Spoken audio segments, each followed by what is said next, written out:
Hey, welcome. It's Brian, and this is Guitar Solo Reactions, and today we are doing Cory Wong and the song Assassin.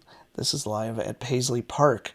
I've never seen the inside of Paisley Park except for a few photos, so I don't know what the studio looks like or anything, so that's kind of an interesting thing from a Prince fan standpoint for me. And I just recently kind of started doing Cory Wong videos because of Dirty Loops, to be honest. And they have done 3 or 4 collaborations that have been really, really cool. And so I kind of finally went down that road to kind of check out more of Cory's work. I had heard of him for years, but I just, it was outside of what I would normally listen to. But for the channel, I approach a lot of different things I don't necessarily listen to, as long as they have some killer guitar playing, or sometimes maybe just good guitar playing, but a killer band. It doesn't really matter sometimes, but guitar is the focus of this channel. So here we go with Cory Wong and Assassin.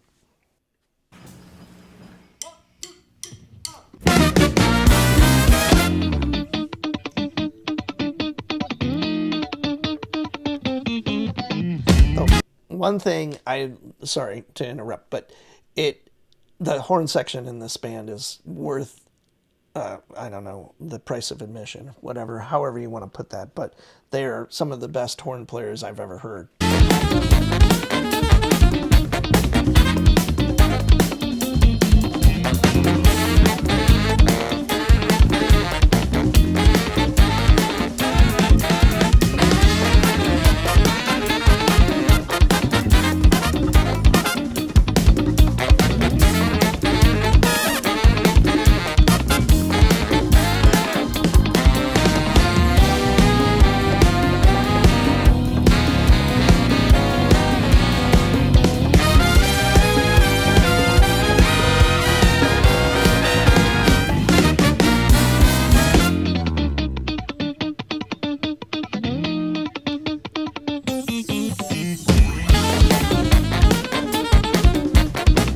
Okay, everybody in this band is killer.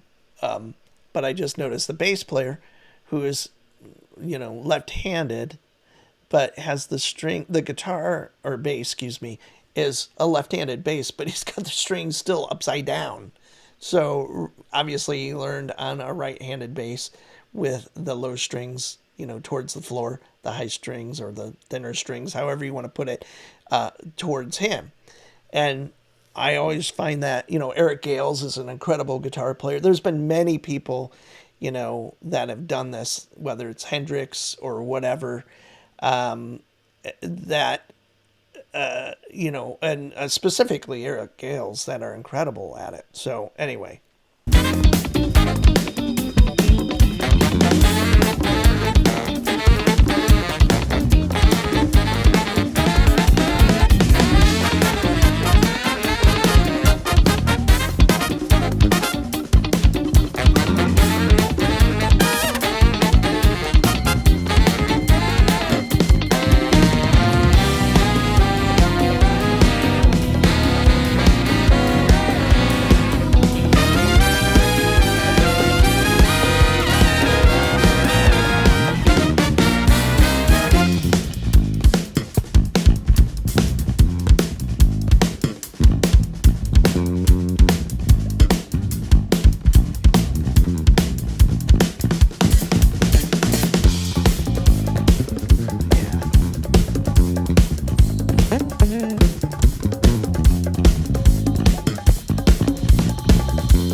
Whoa, he's got the Prince guitar, the Rusan guitar in the background there.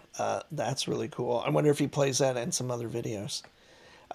As many of you know, that Prince had a version of that guitar. I think he had 2 different versions, and there's a lot of mystery around it, or I don't know if that's a mystery, but it was painted many times or several times. There's one like in the Smithsonian that I think his name's David Rusan, says isn't the one he built, and there's a couple builders and all sorts of stuff, but that kind of scroll guitar, I'm going to look at what it's called, I'm forgetting now, but that's really cool to see, especially at Paisley Park.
So that tenor player, I'm blanking on his name, incredible. But that band is probably the tightest band I've ever heard. And like, I think Corey, correct me if I'm wrong, he writes all of those pieces, which I kind of just thought, maybe he had someone he would co-write with one of the horn players because that's some pretty intricate and sophisticated head at the beginning. And but I think he writes it all, and he just happens to kind of really concentrate on the funk stuff, which he's an incredible funk guitar player. But sometimes like Nile Rodgers is an incredible funk player, as we all know, and he writes lots of stuff. But that's more rhythm based or whatever. Where these are like almost like bebop heads, some of them, and then executed at a level that I don't know. I don't hear often or ever. And so when I was talking about that Prince guitar, it's the cloud guitar. I don't know why I couldn't remember what it was called, but it was actually there was a copy was made by Schecter for a while. And I think you can buy them at Paisley Park, the Schecter ones. But the guy that originally made it is Dave Roussan. Okay, yeah, so I was right about the name. And then there's a white one, a peach one, and a yellow one, and they're at the Smithsonian. Or the yellow one is, but I read something. There's this great thing in Fretboard Journal about that specific guitar. Not to derail from this, but I have to talk about Prince's guitar. He's one of my favorite guitar players, and like Dave's like looked at it and it's like it's not mine. So anyway, there's what the truth is I don't know, but Dave is again legally allowed to make this guitar and is selling them. I saw it in Guitar World or in the back of a guitar magazine, uh, but they I think are between 5 and 10 grand, which that's a lot of money for sure. So anyway, getting back to Corey, I dig Corey. I'm getting to know the band and him, and it's been really, really fun discovering this music, mostly through Dirty Loops, which, is another band I would never have listened to, and is amazing as they are musicians. I still, it's just not the stuff I would listen to. So that's kind of pulled me into this whole other world in a way. So I appreciate all the support, all the comments, all the likes, all of that. And we'll be back with more. Bye.